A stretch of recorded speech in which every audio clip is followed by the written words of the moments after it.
Welcome back to On the Same Page. We are on Daf Vav Amabez, 6b of Maseches Taanis, and we're on the second line on the page. Last week the Gemara discussed that there were three time periods identified with the early rains. There was like the early rain, the intermediate, and the later time. And the Gemara said, what's the purpose of these three dates? If you remember, there was a three-way machlokas, a three-way dispute as to what those dates were. The first opinion was the opinion of Rabbi Meir, I believe, who said that the dates are the 3rd of Cheshvan, the 7th of Cheshvan, and the 17th of Cheshvan. And Rabbi Yehuda said, no, it's the 7th, the 17th, and the 23rd. And Rabbi Yossi said, it's the 17th, the 23rd, and the 1st of Kislev.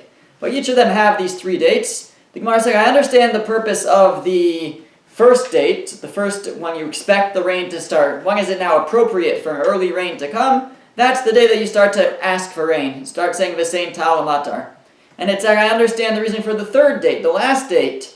That's when, by now, the rain for sure should have fallen. If it hasn't fallen yet, it's time to take steps to daven and to fast. That's what the third date was for. But what's the purpose of the middle date? You should just have the first and the last. That was the Gemara's question. Why do I need a second Revia Shnia? Why do I need the date of the second intermediate time? So last week we learned the first answer. Reb Zera said the purpose is for Nidarim, for vows.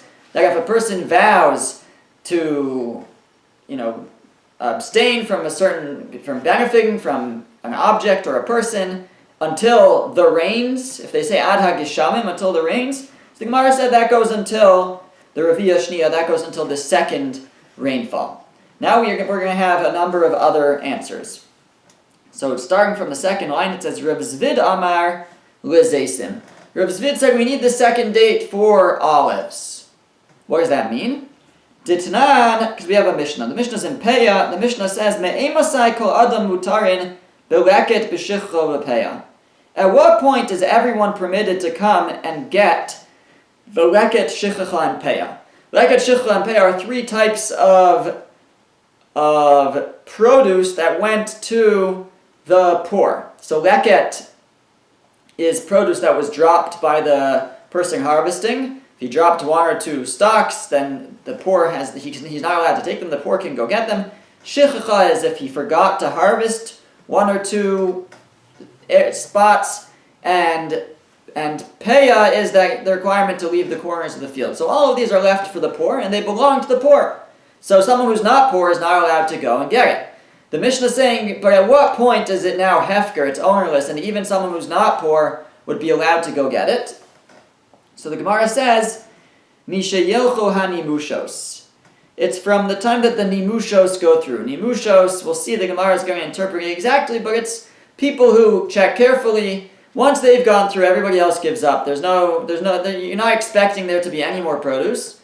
And the rest of the poor, the Aniyim, they relinquish their ownership, and now it's ownerless. So now anybody can come and get it. So at that point, the leket, shicha, and peah become permitted to everyone. Beferet uva ovolos. What about other things that are supposed to be left to the poor? So parrot and olos are certain types of grapes that you have to leave. Parrot is like individual grapes that have fallen during the harvest, and olos are small stalks that grew a certain way. They're permitted because they're small. They didn't grow properly, so there's a requirement for the farmer to leave those for the poor. And again, our question is, the Mishnah is addressing at what point do those become permitted to everyone else. So here it says, Misha Yilchu Aniyim Bekarem V'yovo. It's from the time that the Aniyim, the poor people, have gone and come back. So if they've gone, that means they've checked twice. And after that, everyone else, the rest of the Aniyim, the rest of the poor give up. Everybody gives up on it. There's nothing left. They relinquish their ownership. And therefore, if you do find something, it's ownerless, it's hefker, and anyone can take it. Bizesim. What about for olives? So some of these halachos would also apply to olives, and in certain situations they would be permitted to the poor and required to leave for the poor. And at what point can someone who's not poor now come and take them? It's misha tered revia shnia. It's from the time that the second rainfall has fallen. Because once the second rain comes around, so now it's cold outside, and the poor are not planning to come back for it, and therefore it's ownerless and anyone can take it. But there we have a halacha that's dependent on the second rainfall. The second date, the second time, that's when the olives now become permitted to, the olives that at first were required to leave for the poor and belong to the poor, now they become permitted to everyone at this time of the Revi'ah Shni of the second rainfall.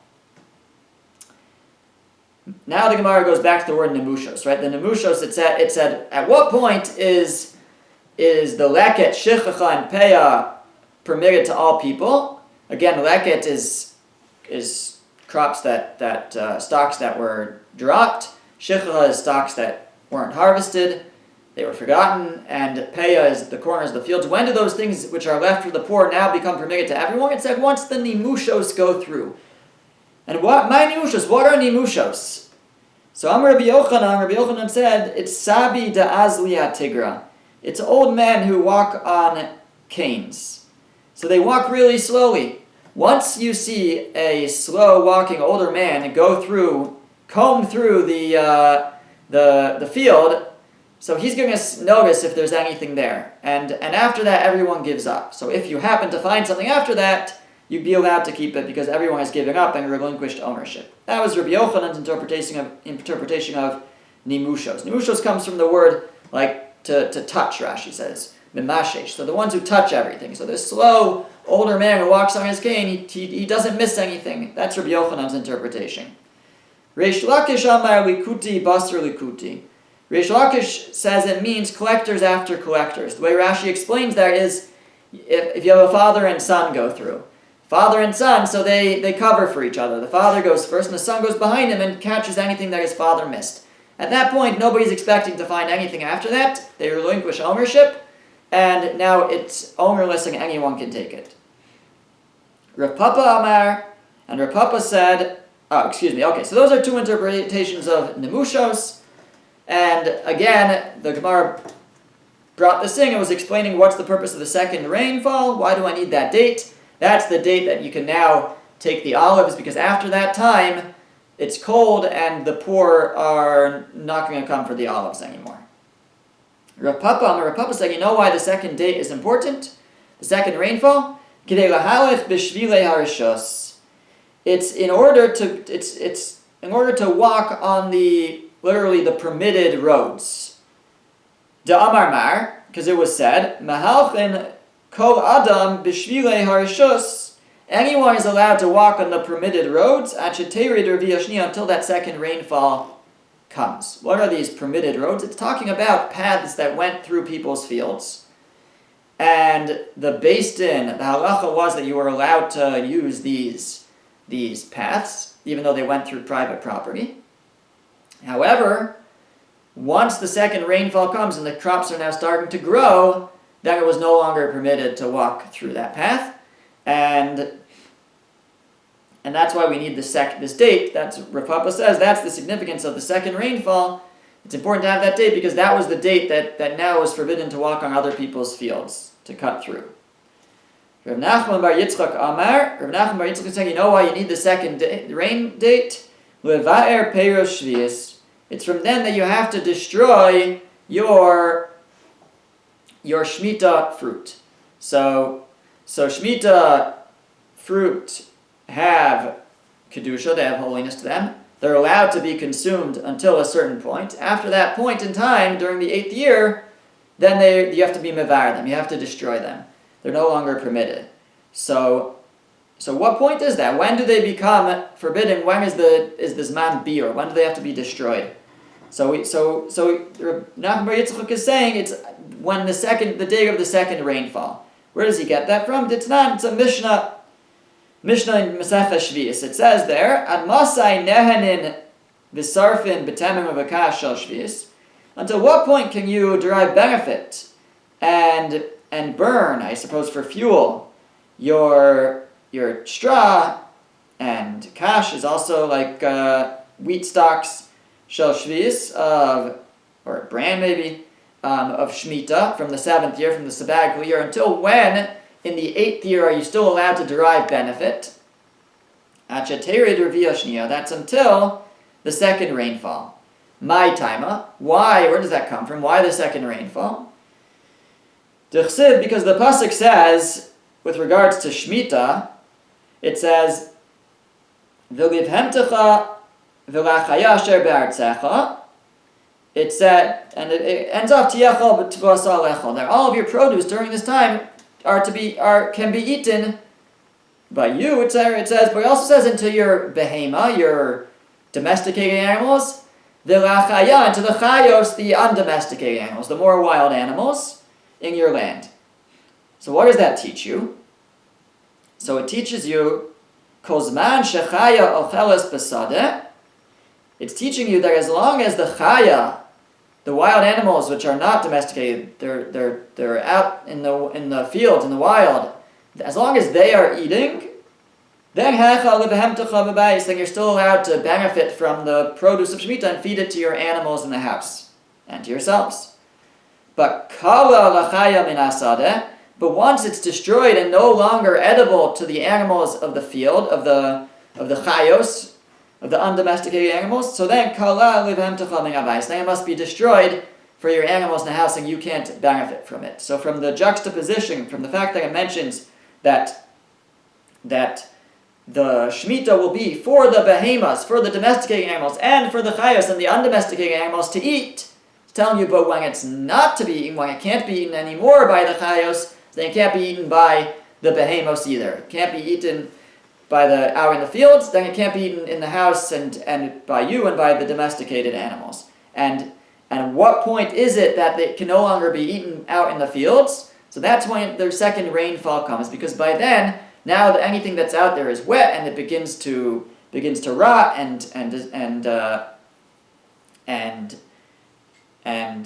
dissolve and it's no longer edible to the animals in the field, so at that point it can't be eaten in the house either, and that's when the biur starts. And again, so that's the significance of this second rainfall. It's at that point that the biur, you now have to, in the 8th year, you now have to destroy your fruits from the Shemitah year. Okay, so those are a number of answers for the significance of the second rainfall. We had, it's either relates to oaths, if you take an oath until the rains. We had that's the date that the olives now become permitted to all people. We had that's the date that you're no longer allowed to cut through other people's fields. And now we have that's the date that you now have to be mevayer, you have to destroy your peir shvis, your fruit from the Shemitah year. Okay. Amar Rabbi Abo, we're on the first wide line, 4 words in. Amar Rabbi Abo said, My Lashon Revia. Why is it called Revia? Why is the rainfall called Revia? So he explains, because it's Davar Sheroveya Es HaKarka. It's the thing that is Roveya the Karka. Roveya is a word that's often used in the context of two animals involved in physical sexual relations. And the idea here is that it's like the water and the ground are now in a relationship. The water is fertilizing the ground, and that's why it's called Revia. It's the rain is that which is Roveya the Karka. It goes on top and fertilizes the ground. Kid Rabbi Yehuda, and this fits into a description of the rain that Rabbi Yehuda gave. Da'amar Rabbi Yehuda said, Mitra ba'ala da'ara. The rain is the husband of the ground. It's like a husband and wife. The rain on top of the ground is like a husband on top of the wife. Shenemar, in a intimate relationship. Shenemar, as the pasuk says, Ki kasher yered hageshem me'ashelim me'ashamayim.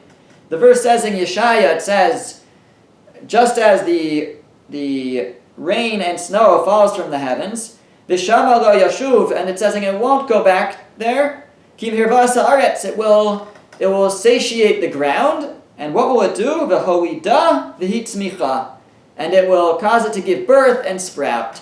So you see the pasuk, the Navi Yeshaya, is using this analogy of the rain fertilizes the ground and causes it to give birth. So says Rabbi Yehuda, you see this idea that the rain is like the husband of the ground in that it fertilizes and allows it to give birth. The Amar Rabbi Abba also said, Revia Rishona K'dei shetered bekarka tefach. The first revia, the first rain, is it gets the ground wet enough to go a tefach, a hand's breadth deep into the ground. Shnia, and the revia Shnia, the second rainfall, that's k'dei laguf ba pichavis. That gets the ground wet enough that it now makes it muddy and clay-like enough that you can make the top for the mouth of a chavis, of a jug. So either it's enough to actually form the top, or maybe perhaps only just to seal the top. But it's now reached a muddier consistency. That's the Revia Shnia, the second rainfall. Amar Rav Chisda. Rav Chisda said, Gishamim sheyardu k'dei laguf bahen pi chavis, ein bahen mishum v'yatzar. So once it's rained enough, this amount that we're describing, that it's muddy and you can cover a chavis, a jug with it, with the mud, or seal a jug with it. So at that point, you're no longer in the territory of ve'atzar, and I will stop. What's that referring to? So the pasuk says in Shema that if you don't listen to the mitzvos, ve'atzar es hashemayim, Hashem says, I will stop the heavens, v'lo yeh matar, and it won't rain. So what's considered in the territory of Yatzar, of this curse that it's not raining? Meaning, obviously, if only one drop of rain falls, that's not good, right? So if there's only a tiny bit of rain and it's not enough to make a difference, then you're within the bounds, the realm of this curse of Yatzar es hashemayim. Hashem says, I'm going to stop the heavens from producing rain. So Rav Chisda said that once there's enough rain that it wets the earth enough to make some mud and enough to seal a jug, so that means that's enough rain that you're no longer in the realm of that curse of Yatzar, that Hashem says, I'm going to stop the rain. V'amar Rav Chisda, and Rav Chisda also said, Gishamim sheyardu kodem v'yatzar, ein bohem mishum v'yatzar. Rain that falls before the recitation of Ve'atzar in the Shema you're not within the realm of Ve'atzar. Meaning, if it rains before you say Shema, that's a good time for it to rain, and that rain's good, and it's not, that means you're not in Ve'atzar territory. But Abaye said, Lo Amar an Elakodem Ve'atzar de'urta. That was only said with regards to the Ve'atzar, the recitation of the Shema of the evening, at nighttime, at Ma'ariv. Aval kodem v'yatzar detzafra, but if it rains before the v'yatzar, before the Shema of the morning, yesh bahen mishum v'yatzar. You're still in the territory of v'yatzar. Just because it's rained doesn't mean it's a good thing. That's not good rain. Rain before the morning, says Abaye, is not good. It's not good rain. It's not functional, it's not helpful rain. So, he'll source it in a moment, but just to clarify, so Rav Chisda had said that rain that falls before V'yatzar, before you say Shema, then you're not in V'yatzar anymore, you're not in that territory. It's rained, it's good, there's no V'yatzar, there's no curse anymore that Hashem's stopping the rain. Abaye says, 1 second. That's only true if it rains before the evening Shema. If it rains in the afternoon, sometime during the day, before the evening, that's good rain. But if it rains before the morning shachris, before the Shema of the morning, you're still could be in trouble. It still could be within the realm of the Yatzar. Where does he get that from?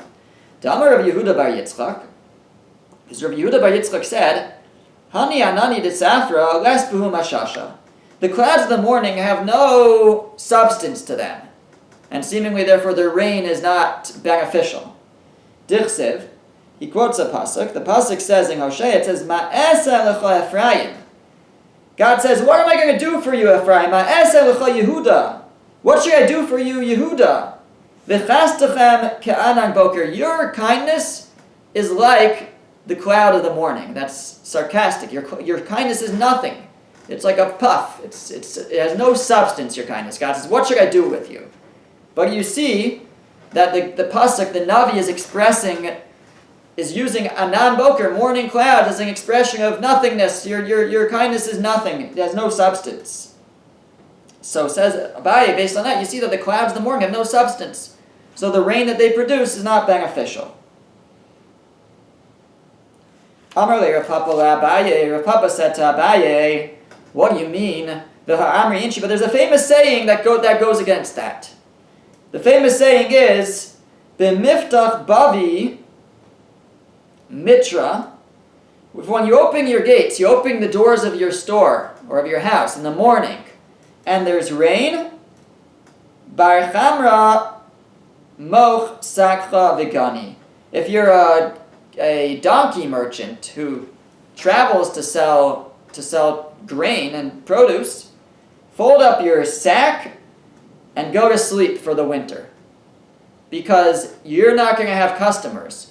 The expression is that if you wake up and open your doors like it's raining, that means there's going to be a lot of produce. So if you're a merchant who sells produce, you're not going to have any business, because everyone's crops are going to be doing great. They're not going to need to buy from you. So the expression is, if you open your gates and you see rain, so then a donkey merchant should fold up his bag and sleep through the winter. He's not going to have any business. There's going to be plenty of produce for everyone. But what you see from this saying, it's interesting, you can ask a question from a saying, but you see this is the saying expresses the reality. This is that rain in the morning is good. It's a good sign. So how is that? So Barabai is saying that the clouds of the morning are nothing and no substance, and that even if it rains in the morning, but you could still be in the realm of the atzar, of God stopping the rain, because that rain may not be helpful. So the Gemara says, lo kashi, it's not a contradiction. Hadikatir be'eva, hadikatir ba'anani. It depends what kind of clouds you're dealing with. If you're dealing with Eva, with thick clouds, so then that's good.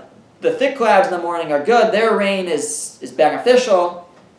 But if it has the weak clouds, the thin clouds, so then those have no substance to them. And even if they produce rain, it's not necessarily beneficial. That's what Abaye was talking about. But the saying was said, the expression was said about the thicker clouds, their rain.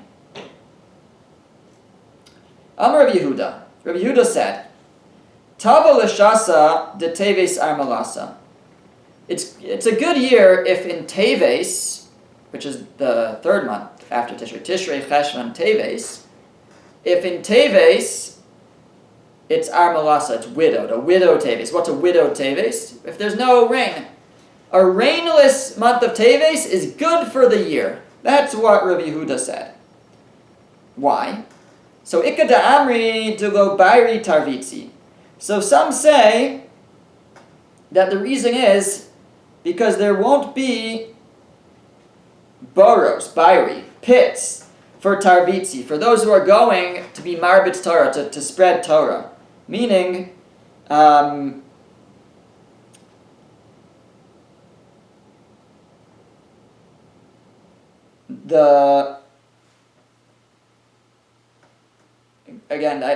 word bairi actually here can mean either pits or like boor or like imbeciles. That there won't be either there won't be pits because the Talmidei Chacham could travel and learn and be marbitz Torah and spread Torah, or there won't be buros, like imbeciles, people because they'll be traveling and be able to spread Torah.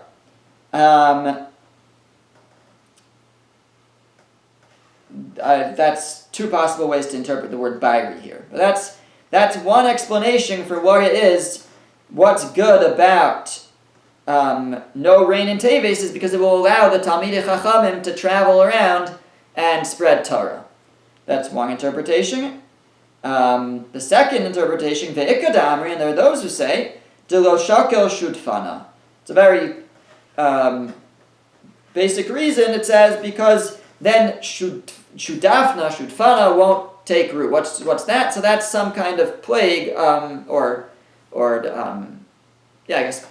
plague blight on the crops if they get wet at this time of year. so it could be bad for the crops.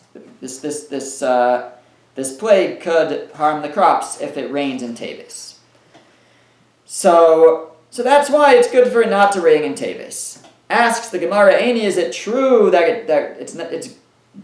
rain in Teves, no rain in Teves is a good thing? V'ha amar Rav Chisda, tava l'shasa de Teves menuvalta.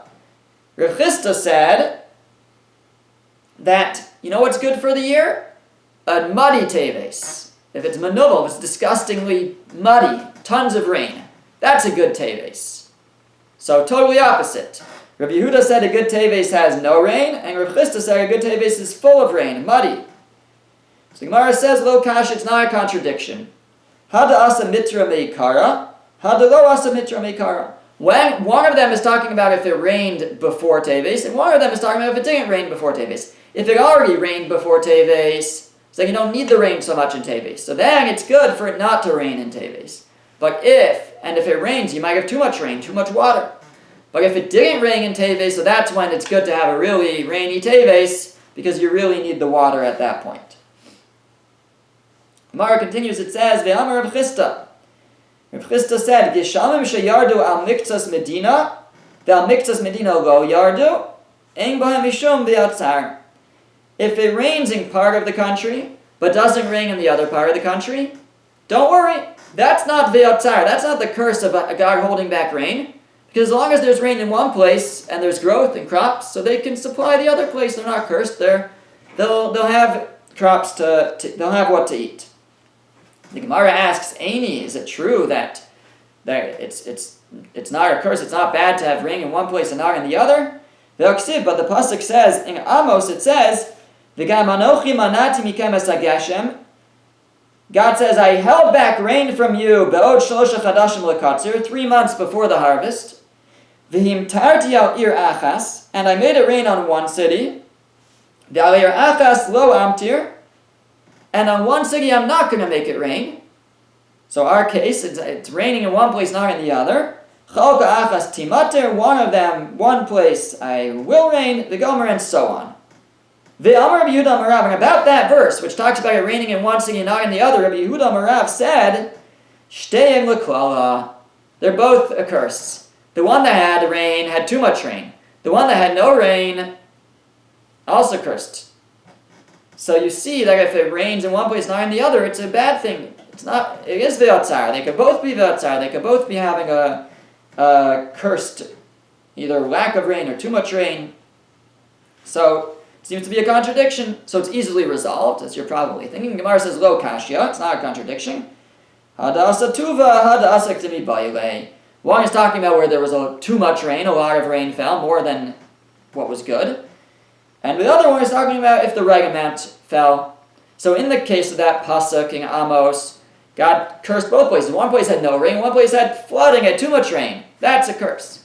But when Rav Chisda said that if it rains in one place and not in the other, it's not bad, they're both fine, it's not ve'atzar, so that was because it rained the right amount in the place that got the rain. It was enough for the crops to grow really well, and they were able to supply the other place with rain.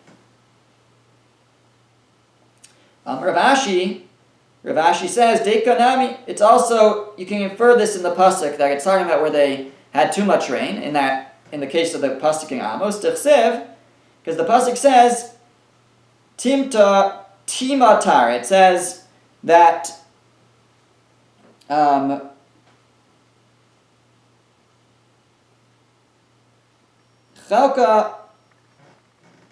Achas Timater. One section, Timater, which, what does that mean? From the word matar, rain. So the Gemara says it means tehei makom matar. It's going to be a place of rain, meaning it's going to turn into like a rain pile. It's going to be too much rain. So Shema Mina, we learn from there that it's talking about where there was too much rain. That's the pasuk in Amos. But if it's the right amount of rain, so if it rains in one place, not in the other, that could still be fine. Everybody could have food to eat in such a situation. Amar Rabbi Abba. Rabbi Abba said, we are 6 lines from the bottom towards the end of the line. Rabbi Abba said, from when do we start saying a blessing on rain? So we may not be familiar with this blessing, but the Gemara will tell us what the blessing is. At what point is it proper to say a blessing on rain? So the Gemara says, Mishayatza chasan likras kala. From the time that the chasan, the groom, goes out to greet the kala, the bride. Meaning, when there's enough rain that when a raindrop falls in a puddle, you see another splash up. So it's like the chasan going out to greet the kala.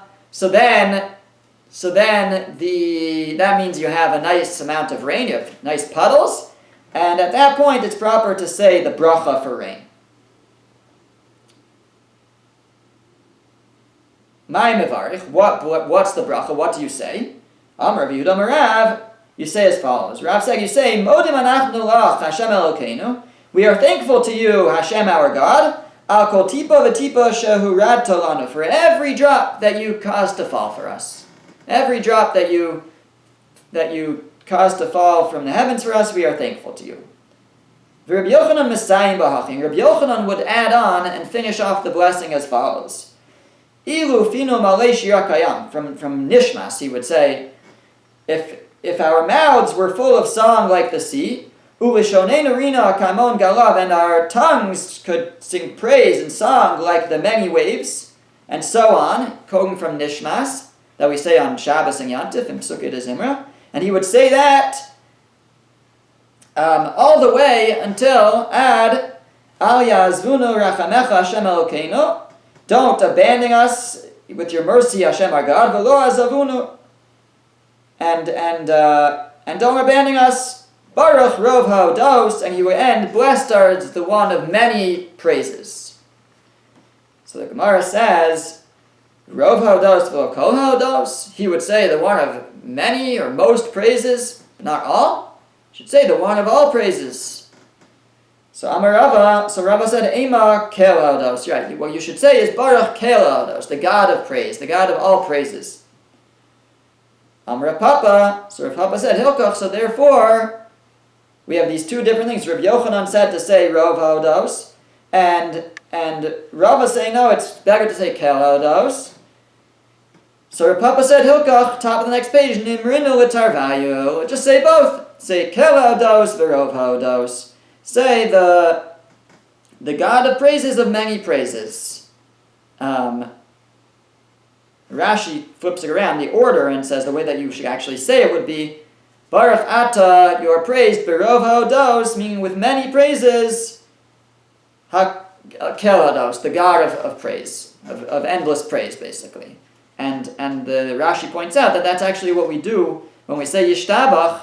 We say Kel Melech Gadol Bat Yishbachos, this great king and God of many praises, and then the blessing is and then we say, Kel Melech Gadol Bat Yishbachos, Kel HaHodos, God of praises. So we say both things, Gadol Bat Yishbachos, of many praises, and then we say, Kel HaHodos, he's the God of praises. So the Gemara is saying, Rav Papa is saying at the end of the day, that when you say this blessing on the rain, you should close it with a description of God as both Rov Ha'odos, of many praises, Kel HaHodos, the God of all praises.